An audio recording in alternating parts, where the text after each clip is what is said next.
नमस्ते दोस्तों, आप देख रहे हैं देववाणी, जहां आपको मिलती है भक्ति और ज्ञान की पवित्र आवाज। जय श्री राम। तो चलिए आज एक ऐसी दिव्य कहानी सुनते हैं जो शक्ति, भक्ति और विनम्रता की मिसाल है। ये कहानी है भगवान हनुमान के जन्म की। ये सवाल बहुत अहम है, क्या हनुमान जी का जन्म बस एक घटना थी या फिर ये धर्म की रक्षा के लिए बनाई गई एक बहुत बड़ी ब्रह्मांडीय योजना का हिस्सा था? आइए आज इसी रहस्य को समझने की कोशिश करते हैं। तो हमारी कहानी की शुरुआत होती है एक ऐसे समय से जब धरती पर अधर्म और अत्याचार बहुत बढ़ गया था। उस समय देवताओं को भी एक ऐसे नायक की जरूरत थी जो कुछ असाधारण कर सके। देखिए, रावण कोई मामूली राक्षस नहीं था, वो वेदों का ज्ञाता था, एक महान विद्वान और भगवान शिव का बहुत बड़ा भक्त। लेकिन उसका यही ज्ञान और शक्ति उसके अहंकार के नीचे दब गया और यही अहंकार उसे अधर्म के रास्ते पर ले गया।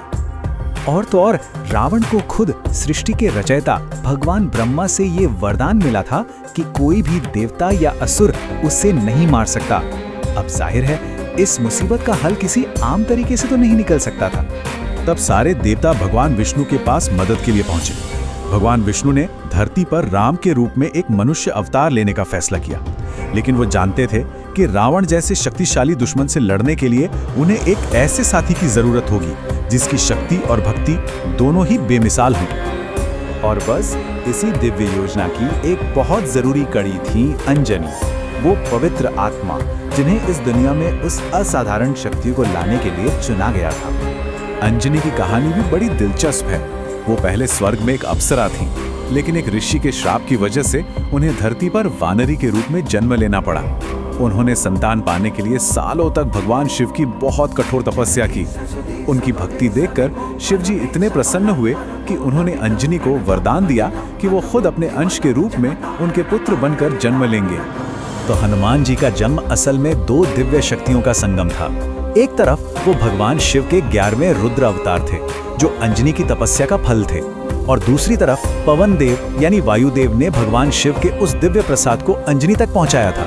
इसी वजह से हनुमान पवन पुत्र भी कहलाए। और अब आते हैं हनुमान जी के बचपन की उस सबसे मशहूर कहानी पर, एक ऐसी घटना जो बताती है कि उनके अंदर जन्म से ही कितनी असाधारण शक्ति थी।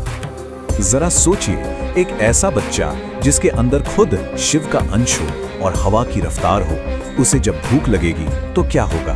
यकीनन कुछ बहुत ही असाधारण। तो हुआ ये कि एक सुबह बालक हनुमान को जोर की भूख लगी। उनकी नजर आसमान में उगते हुए सूरज पर पड़ी।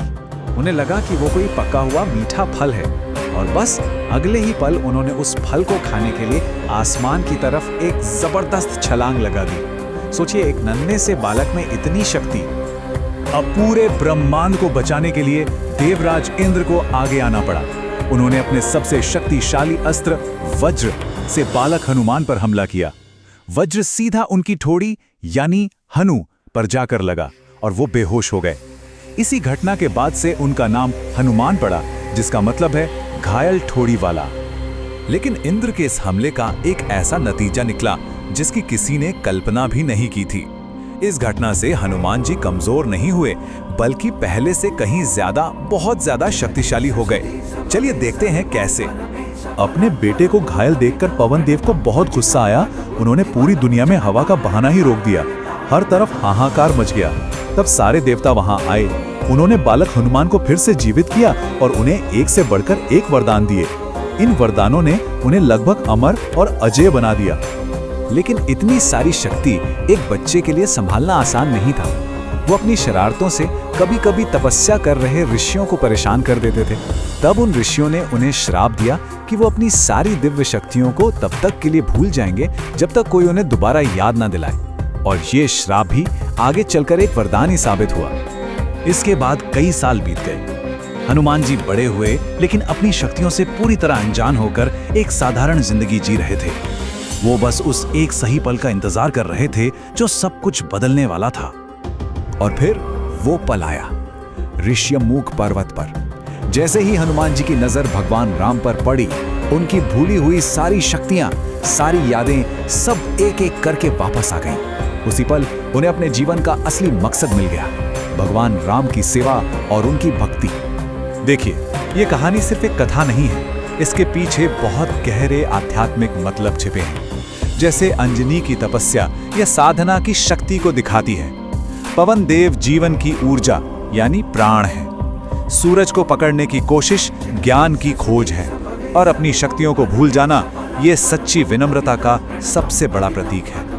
हनुमान जी का जीवन हमें यही तो सिखाता है कि जब अटूट भक्ति, अपार शक्ति और सच्ची विनम्रता, ये तीनों चीजें एक साथ मिल जाती हैं, तो एक ऐसी दिव्य चेतना पैदा होती है जिसके लिए दुनिया में कुछ भी नामुमकिन नहीं होता। और आखिर में ये कहानी हमें एक बहुत गहरे सवाल पर लाके छोड़ देती है। अगर हनुमान जी की तरह भक्ति और सेवा का भाव हमारी सोई हुई शक्तियों को जगा सकता है, तो जरा सोचिए हम सबके अंदर कितनी ही ऐसी क्षमताएं हैं जो बस एक सही मकसद और सच्ची लगन का इंतजार कर रही हैं। तो दोस्तों, आज की वीडियो में बस इतना ही। अगर आपको ये वीडियो पसंद आया हो तो इस वीडियो को लाइक करें, शेयर करें और हमारे चैनल को सब्सक्राइब करना न भूलें। बेल आइकन को जरूर दबाएं ताकि ऐसी धार्मिक और